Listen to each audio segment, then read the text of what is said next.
Hi, everyone. You are listening to Radio Cherry Bombe, and I'm your host, Kerry Diamond. I'm the founder and editor of Cherry Bombe magazine.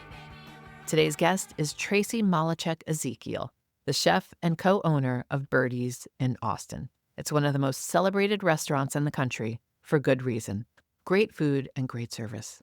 But as important, Tracy and her husband, co-owner Ezekiel, are working hard to make it a thoughtful, sustainable place for their team and for themselves. We're talking paid family leave, health insurance, several weeks of paid vacation, and more. In an industry where that's still the exception, Tracy and Arjav are setting a new standard.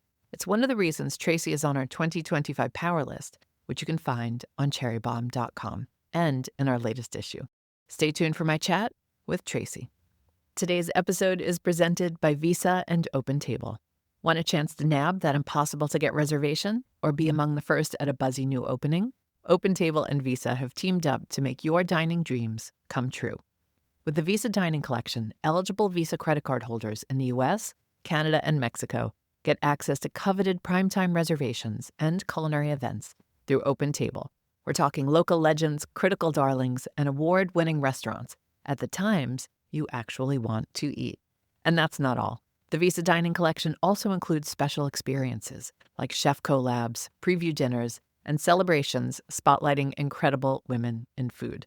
All you need to do is log into OpenTable, add your eligible Visa credit card, and unlock a world of delicious possibilities. The Cherry Bombe Summer Tastemaker Tour is one of those experiences that eligible Visa credit card holders have access to. Our tour included stops at Ludi's, the prettiest garden restaurant overlooking the grounds of Commodore Perry's estate in Austin, the lovely Wildflower Farms Auberge Resort in upstate New York, and The Ground, an enchanting place in Willamette Valley, Oregon State's wine country. Our final stop is the Frist Art Museum in Nashville on Friday, August 15th, and we have lots of fun in store for you. Restrictions apply. For full terms and to see if your card is eligible, visit the Visa Dining Collection special events page on cherrybombe.com. That link is in our show notes. Restrictions apply. For full terms and to see if your card qualifies, visit the Visa Dining Collection landing page. The link is in our show notes. Now, let's check in with today's guest. Tracy Malechek-Ezekiel, welcome back to Radio Cherry Bombe. Thanks for having me, Kerry. Let's jump right in and talk about produce because I feel like summertime is a chef's favorite time, and Austin has spectacular produce. What are you cooking and loving right now? Right now, I'm loving our fingerling potatoes. They are just some of the best I've had anywhere. They cook super nice. Right now, we're featuring a vichyssoise, classic chilled soup. And that really, I think, celebrates them in a way that makes sense for our weather. And we're also putting them on our fish set. So, yeah, I'm really excited about fingerling potatoes. Wait, I have to laugh because I did not expect you to say potatoes because you spent a lot of time in New York City. So you know that our farmers markets, when it's the heart of winter and it's so bleak, you just feel like it's onions and potatoes the whole time. So the thing is about Austin is our seasons are unique compared to the Northeast. Tomatoes, for example, are almost done because it's getting warmer. Even though it is mild, like we get sun goals and nice tomatoes like around April, May. Sometimes they're hanging around in June. But tomatoes, I don't fully as a summer ingredient here just because the seasons are very unique. And, in September, really October, we'll see heirlooms. They just kind of are peppered throughout the year. So it's very different. What else is coming in from your farmer friends? Shishito peppers, really yummy. Not too many spicy ones to kind of like blow it out right now. We have a niçoise course on the second course of our prefix menu. And that's essentially if, you had a niçoise in Texas, this is what would be on it. So it's like a soft cooked egg, tuna that's cooked slow and low, like in the confit style, with green beans, shishitos, cucumbers the weeks we can get them, and this like chunky kind of caper lemon vinaigrette and a tagliasca olive oil. Chunky olives kind of throughout. But that just feels like we're in France. That sounds so good. Tell people what you mean when you say you cook the tuna confit style. So what we do is we season up olive oil. So just a good quality olive oil for everything. I'm kind of an olive snob in a way. I love olive oils and So we'll just season it with orange peels and thyme and parsley, garlic, finish it with basil. We'll just kind of steep that all together so it gets really aromatic. And then we'll season the tuna for about 20 minutes. We'll put it in that cold oil and then cook it until it's like fully cooked, but it's kind of like the best canned tuna you've ever had. It's fun because we shifted from a la carte to prefix menu 3 months ago. And one of the main reasons was we just wanted more flexibility in the kitchen because we're so busy, which is a fantastic problem with our a la carte menu.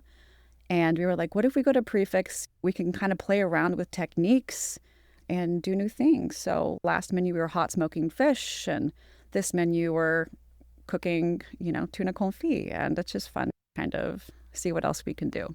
We've got a lot of shishito peppers in the New York farmers markets right now. How can folks make those at home? I always go for the classic char it medium-high heat with salt. And then when you take it out, I toss it in a bowl. I either keep it simple with like lemon and a little bit of finishing oil. Sometimes I'll throw in like shallots or other herbs or olive oil-based vinaigrette to kind of fully season it. But I think with shishitos, less is more. And do you need to put any fat in the pan? Yeah, I like to put a little bit of high smoke point olive oil to cook a lot lately. The Graz is making this frizzle, and I actually deep fry in it as well. And it's like very clean tasting. You don't get that kind of oily roof of your mouth, like kind of film thing that you get from canola and like other kind of seed oils. So yeah, I've been enjoying cooking with that a lot lately too. And the $1 million question, what do you do with all the oil when you're done? Like when you're confying the fish and frying fish? Yeah, we reuse it a few times. We'll just kind of taste it and make sure it still tastes nice. So yeah, there's always a way to repurpose it. What'd you do when you were chefing at home here in Brooklyn? How'd you get rid of it? Oh, like whenever I was like done using it. Honestly, Kerry, I was working like 80-hour weeks and I would typically grab a slice of pizza after work. The chef life, right? Yeah. Okay, let's talk about your olive oil obsession because I think similarly a lot of us are obsessed with olive oil. One of the great blessings of Cherry Bombe is that everybody sends us our olive oil, so I've always got some kind of amazing olive oil. How did your obsession begin? When I was working in Chelsea many moons ago, I got to learn a single varietal kind of small production style oil. And the first thing you kind of learned when you got on a PM line station as a cook there was like respect the olive oils. And every olive oil has a purpose. On Gare Marger, we had a well kind of down below. It was a very long station. And there were these 5 bougie, nice olive oils like lined up. Each olive oil had its own dish it went on, and so you had the Ligurian, single origin, Tagliasca that went on delicate salads. Maybe you had like one Tuscan for something that had a little bit more body and wanted a little bit more oomph. And then, Sicilian oils to finish certain pastas and certain meat dishes on the Segundi line. So I kind of just got to learn my palate and to see what I liked and to see how the quality of a finishing oil on a dish or even to finish a pasta kind of like as you're about to plate it and finishing it in that final sauce just really impacted the meal. And it's funny because I was at Del Posto for 3 years and I just learned, wow, olive oils is a place to really invest because I love to cook simply and it just makes sense. How many do you have at home right now? At home, I have a Tagliasca bottle from Liguria. I right now have my favorite Tuscan oil, Capanzana, and I have my favorite Sicilian oil, Tonda, Ablia. And then I have my cooking oils. What would you rather have as a hostess gift, a candle or a bottle of olive oil? I would probably rather have... You could say none. It kind of depends. I mean, I do love a nice candle, I'm not going to lie, but if someone goes to like a vineyard and has like a really unique small production olive oil from like a place like that, yes, I would be so excited to try that. But like just a random olive oil from the grocery store that's been sitting there for a while, like honestly, not so much. So maybe somebody should bring you a book. Is that what you're saying? No candles, no olive oil, just show up with a book. Okay. What are you reading? Yeah. Oh my God, I'm reading a book that made me think about you for a second when you were talking about being at Del Posto. It's called Tart, and it's by an anonymous author who writes in the UK under the name Slutty Chef. That's chef with 2 Fs. But in a lot of her kitchens, she's the only woman. And it's not like the book was written 20 years ago. And I found that so interesting because I think just by nature of what Cherry Bombe does, it seems like, there are so many more women in the kitchen, which is true. We know that. But I guess there's still a lot of kitchens that are mostly guys with one or two women. What was your experience when you were in New York? Every kitchen was a little bit different. It was certainly male dominated. And I started cooking in New York in 2007 was when I started my externship, and I was the only female in that savory kitchen. At Del Posto, there were a couple females, but it was mostly male. Blue Hill, we actually had a moment where we would have all ladies nights sometimes, which was cool. And then I feel like Gramercy Tavern had like a really nice 50-50 ratio a lot of the times. And I felt like that had a really nice energy about it. And then at Birdies, we have about a 50-50 mix. I mean, it kind of varies year to year, but we're around 50-50, which I think is a good balance. We'll be right back with today's guest. Our next Jubilee Conference is taking place in Los Angeles on Sunday, September 28th. If you're new to Jubilee, it's our conference that's all about connection, community, and celebrating the creatives who make the world of food and drink so vibrant. Head to cherrybombe.com for tickets and more information. If you're a Bombe Squad member, be sure to use your ticket link for special pricing. Not a member? You can still join and receive the private link. All the details are at cherrybombe.com. The link is in our show notes. Let's talk about Birdie's origin story. How did your place come about? I had a dream of opening a restaurant. I met Arjav opening a restaurant called Untitled in New York, and we kind of met, fell in love.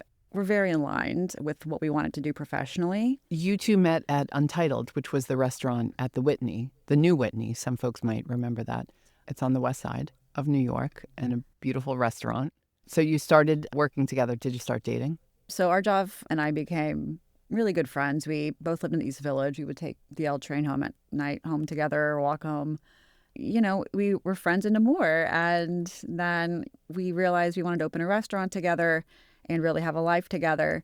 I was pushing to move to Austin, Texas. He was really pushing for Portland, Oregon, and we couldn't agree where to move. And so we flipped a coin because we'd gotten into so many fights. We signed a lease a month before COVID dropped. And that gave us a lot of time to really figure out what we wanted Birdies to be. And we were really inspired by kind of the casual vibe of Austin. We knew we didn't want to open a traditional restaurant model because we felt like for us it was broken. I knew it was really important that cooks and dishwashers had a living wage and were very equal in that. And it just kind of gave us the time, going through that to just really put the pieces together. So Birdies opened 4 years ago, last week. Oh, right. It was your anniversary. Congratulations.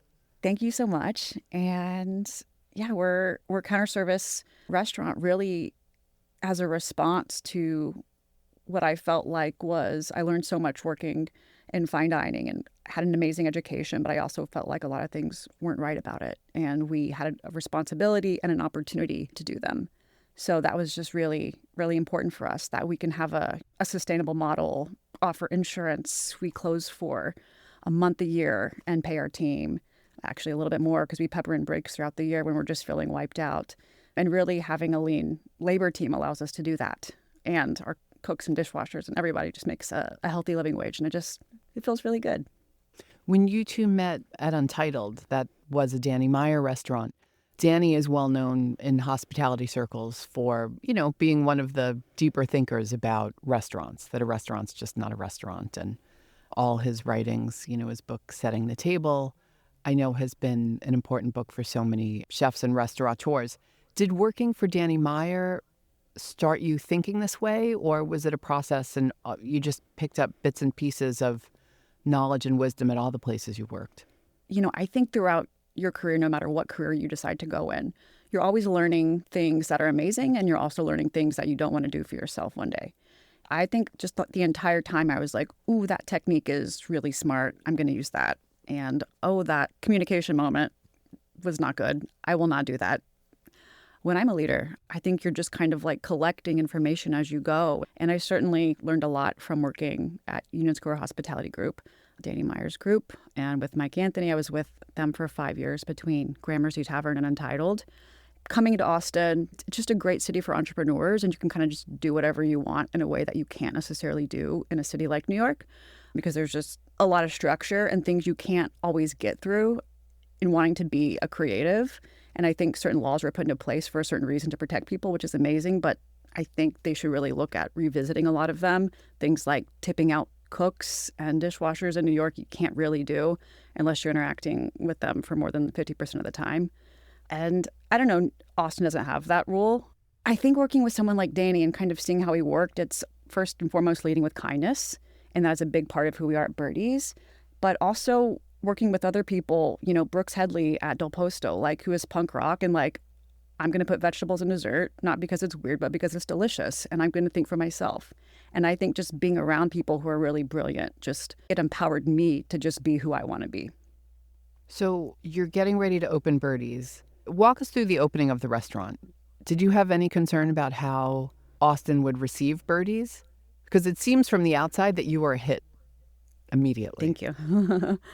Thanks. It's funny because as someone who's really lived with a lot of anxiety, my like professional career, and like afraid of making a mistake, I think, you know, I picked up a knife 20 years ago this spring and felt ready. And I felt like everything might not be perfect, but we can make it delicious.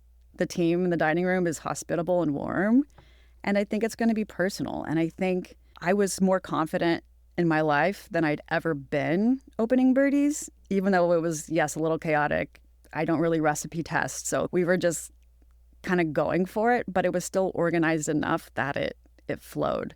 I was making, you know, orecchiette on the pass like the first day, kind of like all throughout service. And the menu was like very ambitious for a simple menu with a small line. But it felt so right. Going through my career, I didn't really get promoted quickly. I always did my time and maybe then some. You know, I could kind of reflect on why that was, but we all just have our own path ultimately. I think I went through certain experiences because I was a woman at that time in professional kitchens. And I felt like 4 years ago when we opened Birdies, I felt like I was just ready to do it. And I learned enough that we could create the space that was like my dream and our job's dream together. You know, and it felt really magical and it felt special and it felt like we were just living, you know, and that to me is just, I don't know, truly living your dream. I'm so happy to hear that. Go back a sec. You said you don't recipe test. There might be some folks out there in the audience who are like, wait, what? How can you be a chef with a restaurant and you don't recipe test? I mean, a few things. If we haven't done it, we'll do it once before we go. We're trying to do it once before opening day, but it usually doesn't happen. I think we just have a lot of confidence in what we can do. If we're doing something we've never, ever done, we'll give it a whirl before just to make sure it's not an epic flop. But, you know, we cook simply, but it's all rooted in technique and things that we know well, you know? And so it's essentially like, it's just like putting things together in a way that makes sense. And confidence. You know? Obviously, You're confident in what you're doing. Yeah, I guess I am. Yeah. And it's funny because you live your life a certain way. And I think about many years cooking and I was extraordinarily insecure and I felt like I had something to prove. Everyone was watching me more than other people because I was a woman and like, what she got, you know, why is she here? You know, it was kind of like that energy sometimes in some kitchens. And I felt just like, okay, I got to really do my best and then some to make sure like everyone knows that I deserve a spot on this line.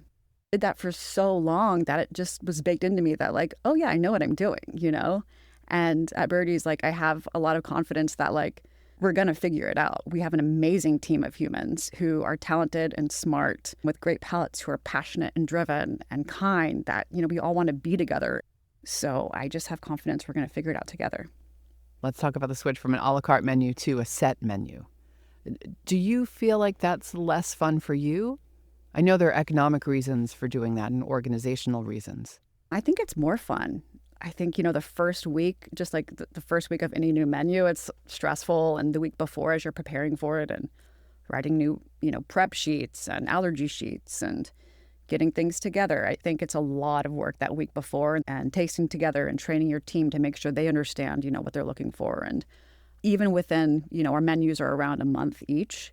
Even within in that month, like things can still change seasonally. Yeah, I was going to ask how frequently you change the menu. So it's basically monthly. Yeah, and nothing's like ever set in stone like day one. Like this has to be it for the next 4 weeks. It's like if something's not working, we're going to change it.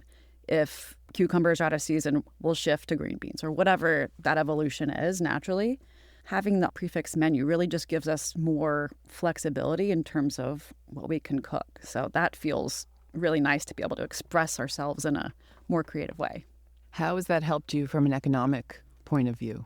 What's your cost of goods these days? Okay, Kerry, I don't food cost anything. We have a small space. We have 75 seats. And, I'm a mom of a toddler and I don't have a ton of free time. And I want to really do things that bring me joy and leading my team, spending time with my team. And so I'm not a numbers person. We'll do our quarterly meeting with our accountant. If our food cost is under 27%, I'm like, hey, we're good. I'm not going to food cost every dish. I'm not putting that time. I'm going to do what I love. And if we have a problem, we can reflect on that and fix it. Of course, we're still a business and we need to be responsible. I just kind of can look at a menu, like most chefs can and say like, okay, there's potatoes on this dish, which, one of my favorite ingredients. And then you have something more expensive in this other dish. But as long as holistically it's a balanced menu mix of different price things that makes sense, then that in conjunction with you're not being wasteful, you're using everything. For example, we blanch vegetables every day. The next day, we use those vegetables that were blanched rather than serving to our guests. It's still very tasty and we'll eat that for a family meal, And so we're not wasting, but we're still serving the best to our guests. And I think it's just for us at Birdies, it's working. And I know it doesn't work for every restaurant.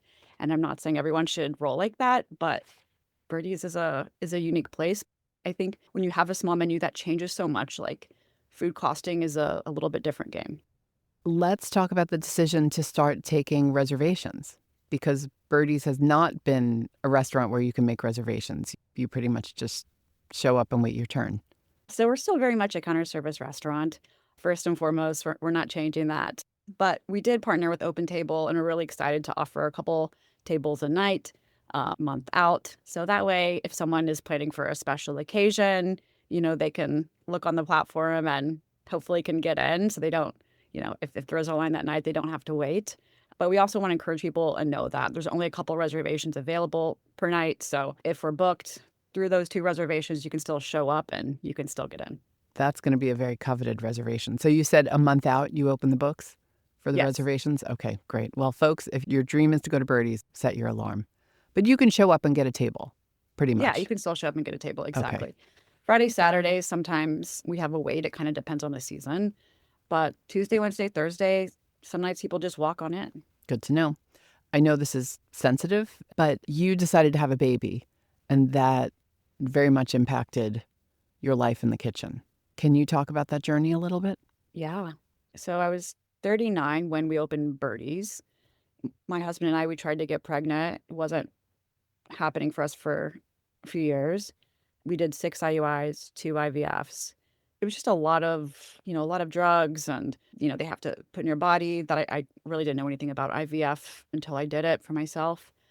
And yeah, for any woman going on a fertility journey, like it's tough. And there were nights I'd be, expediting on the pass because I didn't have a sous chef at the time. So I was expediting every single night. And at 7 o'clock, had to inject me with the medicine and run to the walk-in, stop the line, and then run back to the pass. I remember there was one tough night and someone complained. Something happened, but someone complained about the wait or something was happened. And I was just feeling really ill because of everything. And I was upset because I didn't want to disappoint our guests. But then I was also like, you know what? If you're giving your best, if you're doing everything you can do, that's okay. You just have to let it go, And I think I learned how to take it easy on myself through that process because I was such a perfectionist before and felt like I just had to be a 12 out of 10 every time. And look, life happens and, we're all just humans doing our best. And we were so thankful to get pregnant through IVF, which was such a blessing. And then I didn't know you could get really sick and I still didn't have a sous chef at that time. And so it was hard for me to smell my food, taste my food. It was all just making me throw up. Oh, Kerry, I was wearing an N95 mask even when COVID was turned down. When you could take your mask off, I still had to wear it. And I had to trust my team. It really forced me to fully trust my team to taste. And thankfully, I had my exec sous chef who's been with me since day one. She knows my palate well, and she has a great one. And she was tasting for me because everything was making me ill. It was definitely a long journey. I promoted her to sous chef a month before I had our son Remy. And yeah, it was really a life transition. And ultimately we're so thankful to have our son and our family and like our amazing team because when we needed them, they all stepped up and were incredible. That's amazing. Well, I'm so happy for the three of you and little Remy. That's so sweet. Did you name Remy Thank for you. Ratatouille? I feel like you told me that once. Yeah, I think we subconsciously did. We just love the name and I have some French blood, so I don't know, it felt right. Oh, well, it's one of my favorite movies, so I think that's adorable. Do you have any advice for other women who are maybe thinking about, maybe they own their own business or they work in a kitchen and they really do want a family? Is there any advice you can give to folks who are maybe trying to navigate a journey like this on their own? Maybe prepare for the worst. Fully educate yourself on everything that could happen. I didn't know you could get really sick. I didn't know about that. I had people who I'd known who were like a little nauseous but can't get out of bed till like 4 p.m. because they actually have to be at work to expedite. I think just get all your ducks in a row as much as you can, and like knowing not everything's going to be perfect. And that's something about parenthood. I've just had to kind of, I don't want to say let go a little bit, but I was always before someone who over prepared and like becoming a parent now. I kind of have to just roll with that a little bit more. And I show up sometimes and I'm not the over prepared person I once was. I'm just kind of present and real and me, and that's it. So I think prepare where you can, but also know it's just going to teach you a lot about yourself. And how is Remy today? Is he a good eater? He's a fantastic eater, loves pasta. He's getting back into vegetables, thankfully, because he took a break from vegetables. He went from eating boiled greens to hating them, and now he's back to being curious about like pea shoots and other things like that, which feels great as a chef parent. He loves eating in a way that Arjav and I both do, so he's definitely our kid. That's great. Is he in the restaurant much? He's in the restaurant almost every day, kind of running around early on.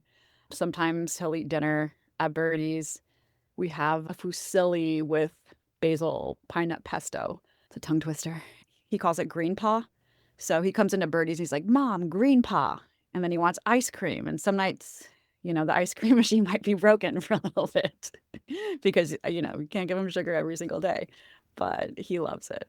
Oh, you're saying it's broken for Remy. It's not broken for everybody else, broken right? for Remy Get it.